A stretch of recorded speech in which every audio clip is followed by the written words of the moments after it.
Welcome to Donmar TV News Channel. Okay, magandang hapon po sa inyong lahat. It's 2 o'clock in the afternoon here in the Philippines at may dalawa tayong pag-uusapan ngayon. Una, tungkol ito update kay Presidente Bongbong Marcos. Sabi ni Presidente Bongbong Marcos na kailangan na raw sa bansa ang Sovereign Wealth Fund. Okay? Yan ang unang pag-uusapan natin. Pangalawa nating pag-uusapan ay itong si Salvador Panelo, no, sa programa niya sa SMNI, na sabi niya ang Maharlika Wealth Fund ay hindi pa raw napapanahon ngayon. Bakit pinagpipilitan nyo yung Maharlika Wealth Fund? So, panoorin natin itong dalawang video na ito. Okay?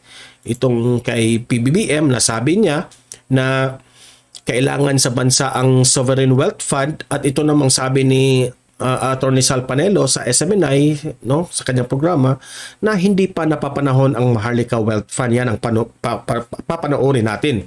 Pero bago ang lahat, importante na i-like at i-share itong video na ito para kakalat ito sa taong bayan sa ating Facebook at YouTube. Ready? Sabay-sabay tayong mag-like and share. 1, 2, 3, go! Thank you very much. And also guys, please consider na i-subscribe at i-follow itong Donmar TV sa ating Facebook at YouTube para lagi kayong updated sa mga balita na kagaya nito. Okay? So sabay-sabay tayong mag-follow and subscribe. Ready? 1, 2, 3, go! Thank you very much. So una nating pag-uusapan guys, ito ngang si Presidente Bongbong Marcos, no? Sabi ni PBBM na kailangan raw sa bansa itong Sovereign Wealth Fund. Okay? Yan kasi ang usap-usapan ngayon, itong Sovereign Wealth Fund, pinagdidibatihan niya ng mga eksperto. So, yan ang sabi niya sa media while on board going to Belgium, itong si Presidente Bongbong Marcos, no? Kailangan raw ng bansa na dagdag na puhunan, kaya kailangan ng Sovereign Wealth Fund, no, ng bansa. So without further ado, papanoorin natin itong video na balita tungkol dito sa sinabi ni Presidente Bongbong Marcos. Okay, so let's play the video. Nel, ano ngayon ang posisyon ng Pangulo ukol sa Maharlika Wealth Fund? Yes, Monica, iginiit nga ni Pangulong Ferdinand Marcos Jr. na kailangan ng bansa ang Sovereign Wealth Fund. Ito ang inihayag ng Pangulo sa media interview sa kanya ng mga reporter na on-board ng PR001. Papunta nga dito sa Brussels, Belgium para dumalo dito sa ASEAN-EU Summit.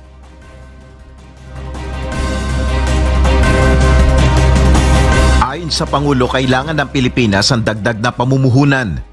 It's very clear that we need added investment. This is another way to get that. Sa kabila nito, ayon kay Pangulong Marcos, dapat pa ring ipaubaya sa proseso ng Kongreso ang pagpapasa ng panukalang Maharlika Wealth Fund. Well, we're just doing the regular process of looking at the bill. Well, not we. It's the legislatures. Let them do their jobs. Tama yan. Para gawin nila perfect. Ilan sa ikinonsidera na rin ng mga mambabatas sa Kamara ay ang pagtanggal sa provision na kung saan ang pondo ng Sovereign Wealth Fund ay manggagaling sa Government Service Insurance System o GSIS at Social Security System o SSS. Samantala, nangako naman si Pangulong Marcos Jr. na tatalakayin sa ASEAN-EU Commemorative Summit ang kapakanan ng Filipino seafarers.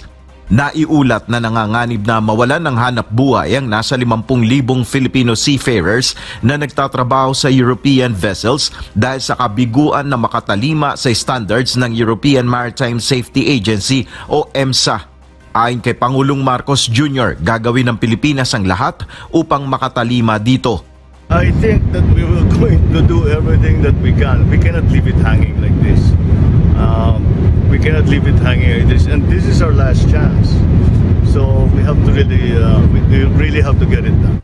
Nauunawaan rin ni PBBM na ang pagresolba sa issue na ito ay didepende sa effort ng bansa na makasunod sa EU standards, kung saan ayon sa Pangulo ay tinatrabaho na itong mabuti ng Philippine maritime industry.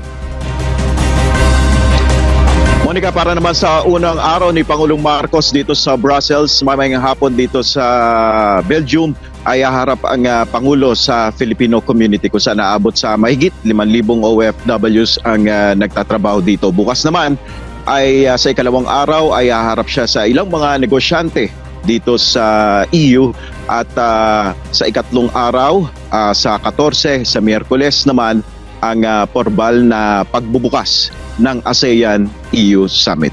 Yan muna ang ating update. Monica. Nel, magkakaroon ba ng pagkakataon ng Pangulong makipagpulong o magkaroon ng mga bilateral meetings sa mga iba pang leader na a-attend? Okay, so ayan nga, yung topic natin ay tungkol nga dito sa Maharlika Wealth Fund o isinusulong ni PBBM na gusto talaga niya itong Sovereign Wealth Fund, no? So, kayo, napapanahon na ba itong mag-invest ang Pilipinas sa Sovereign Wealth Fund? Payag ba kayo? Pabor ba kayo sa mga sinasabi ni Presidente Bongbong Marcos tungkol dito sa Sovereign Wealth Fund? Kailangan na ba talaga ng bansa ito? Okay? So yan, mag-comment, mag-react kayo at babasahin natin yan yung mga komentaryo nyo tungkol dito. Ano yung ideya nyo tungkol dito? Okay? Babasahin natin yan. So, pangalawa nating pag-uusapan ay ito nga si Attorney Salvador Panelo sa kanyang programa sa SMNI. Nasabi niya, hindi pa napapanahon itong Maharlika Wealth Fund. Bakit ba pinagpipilitan yan? Okay? So, ipapakita ko itong video na ito sa programa niya sa SMNI. Okay? So, magre-react tayo dito, mag-comment tayo dito sa kanyang mga sinasabi. SMNI. Truth that matters. Samantala, naniniwala po si Pangulong Ferdinand Marcos Jr.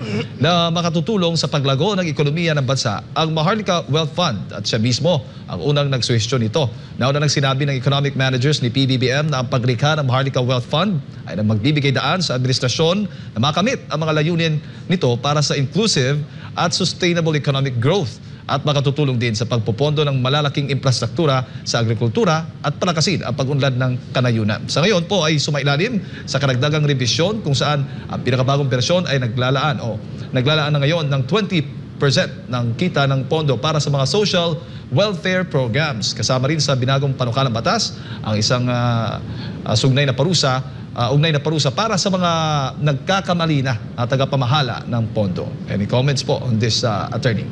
Marami. Sige, isa-isayin natin. Oo. Alam po ninyo, kung natatanda mo, kahapon lumabas yung aking artikulo sa Daily Tribune. Yan po ay pangatlo kong artikulo tungkol sa Maharlika Fund. Biglang nag-trigger yung, hindi ko alam kung anong... Kape mo na. Allergy ko rito. Kanina pagpasok ko, wala naman eh. Oo, well, ito naman yung... actually, marami ding nagpahayag ng tungkol dito sa Maharlika Wealth Fund. Nagiging usap-usapan na ito, attorney, lalo na ngayon na maging yung super ate ng Pangulo na si Senator Amy Marcos ay medyo iba yung kanyang pahayag hinggil dito sa Maharlika Wealth Fund. Ang sabi, mas mabuti daw na pagtuunan na lang pansin instead na ito yung sektor ng agrikultura at ang ekonomiya, tiba pa. Ito po, ituloy ko yung aking column kahapon. Ang pamagat po ay ang panawagan ko o tanong ko dun sa mga authors ng Maharlika. Kaya ang title ko Maharlika Authors, Why the Intransigence? Ibig sabihin, bakit ba pinagpipilitan nyo yung panukalang batas? Ayan na ha, sinasabi na ni Atty. Sal Pinelo. Bakit ba ipinagpipilitan nyo itong Maharlika Wealth Fund? Kasi paniniwala ni Salvador Panelo na hindi pa napapanahon itong Maharlika Wealth Fund. Okay? So kayo, anong masasabi nyo dito? Tama ba si Salvador Panelo? Lirika sa Maharlika Fund. Considering na marami ang kumukontra at hindi ordinaryo mga kumukontra, hindi lang yung mga nasa kaliwa, yung mga oposisyon. Yung mga kumukontra po, yung mga economist, mga negosyante. Ito yung mga taong nakakaalam sa sitwasyon sapagat sila'y naroon. Alright. Number one, Ang sabi po ni Pangulong Ferdinand Marcos Jr. ay ideya niya ito. Nanguna siya dito. Initiative. Hindi lang nanguna, ideya niya eh. It's my idea. Sabi ko, kaya pala. Kaya pala ako kasi, hindi ba ang tanong ko doon sa mga authors, bakit ba pinagpipilitan nyo? Kayo ba, inisip nyo ba ang konsekwensya kay Pangulong Ferdinand Marcos? Pag ang taong bayan ay kumontra, maapektuhan siya. Kayo ba kako, ready salubungin ang galit ng taong bayan dahil lumalakas ang pagkontra dito? Yun ang tanong ko eh. Pero, ngayon, biglang, kasi parang inaano ko si Presidente Marcos, baka maapektuhan pinoprotektahan mo baga. Oo. Pagkatapos sabi nung pinoprotektahan ko, hindi ako yun. Naku, naloko na. Kaya pala, kaya ho pala, itong mga authors, pumupursige sapagkat ideya mismo ng Presidente. Ibig sabihin, kaya sila nagpupursige, ayaw nilang mapahiya ang Pangulo. Ayaw nila na mabigo ang kagustuhan ng Pangulo. Ito naman po yung akin. Alam nyo, kung mahal natin si Pangulong Ferdinand Marcos Jr.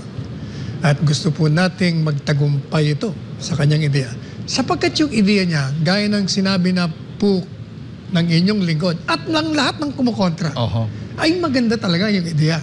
Walang problema eh. Kaya lang nga, ang mga kumukontra, isa-isa natin yung kumontra. Sige. Yung SSS, GSIS. yung GSIS, Financial institutions. pagkukunan. Ang sabi ng mga kumukontra, kasama na po ako doon, na huwag niyong kunin yan kasi unang-una, illegal. Hindi mo pa pwedeng kunin ang private funds at ilalagay mo para gamitin para sa lahat. Kasi dapat yung mga miyembro lamang. So, umatras sila. Pinuri ko sila. Yan. Kako, okay yan. Kaya lang, pumasok naman si Secretary Jokno, sabi niya, pag okay na, pwede na silang pumasok. Kasi may investable fund. O di sabi ko na naman. Kasama ito sa amended version po nila. Sabi ko, kaganda-ganda na ng umatras. Eto ka na naman. Eto ka na naman. Hindi ka na natuto. Kasi, hindi po pwede yung sabi mong investable fund.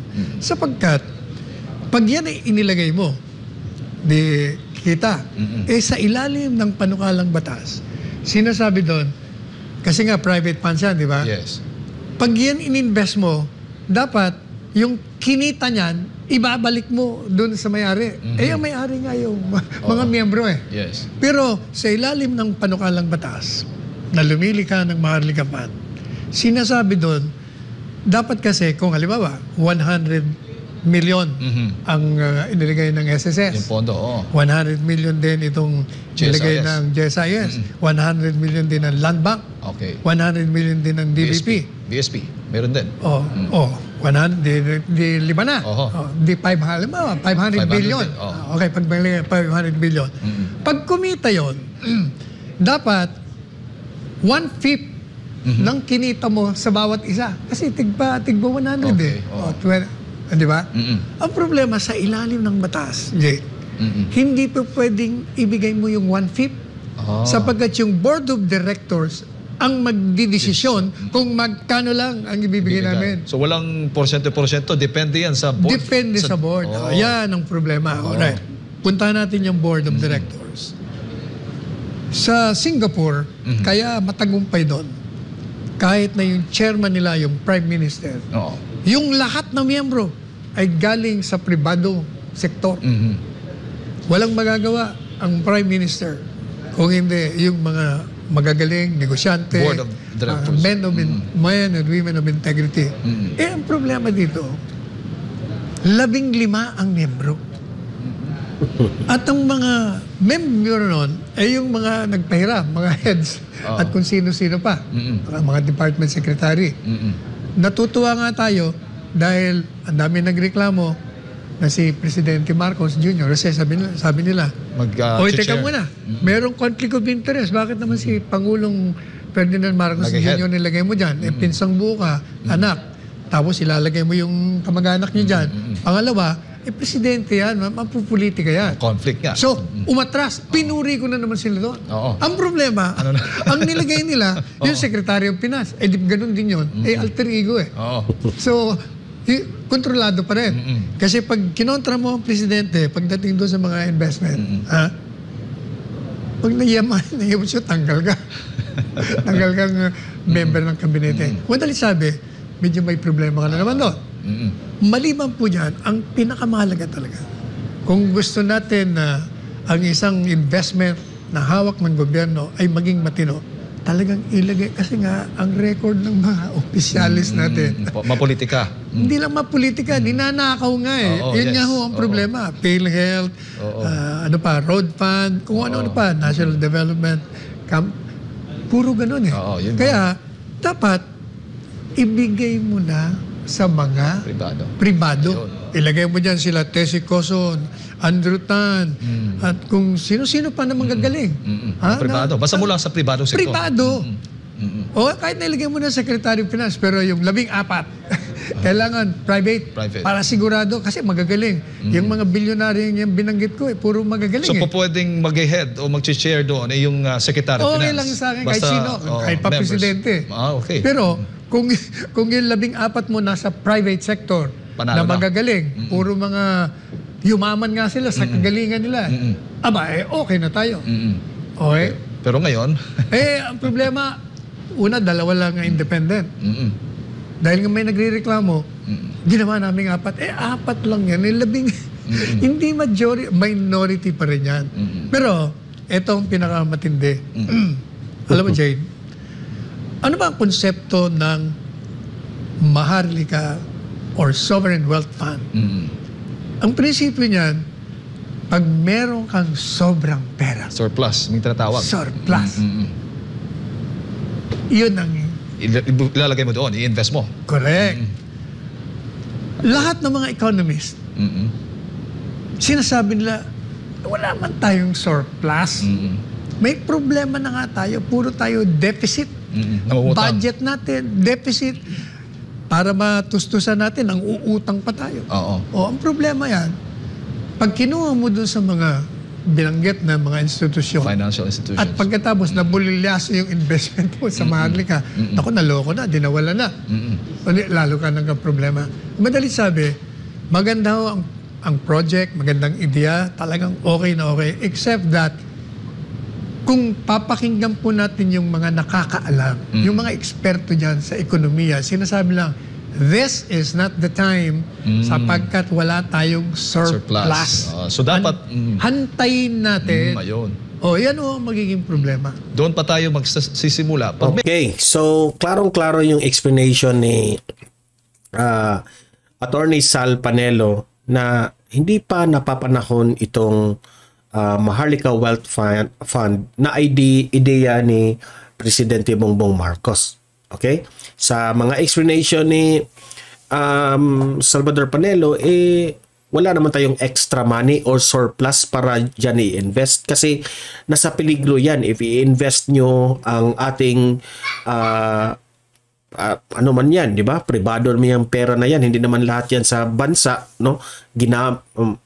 Kasi noong una, ginamit nila yung GSIS, SSS, at saka ngayon, tinanggal na yung GSIS, SSS, no?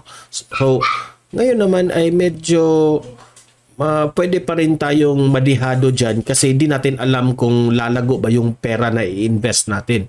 So sana, if meron tayong surplus na extra money sa Pilipinas, yun sana ang i-invest sa Maharlika Wealth Fund. Yun ang explanation ni Atty. Sal Panelo.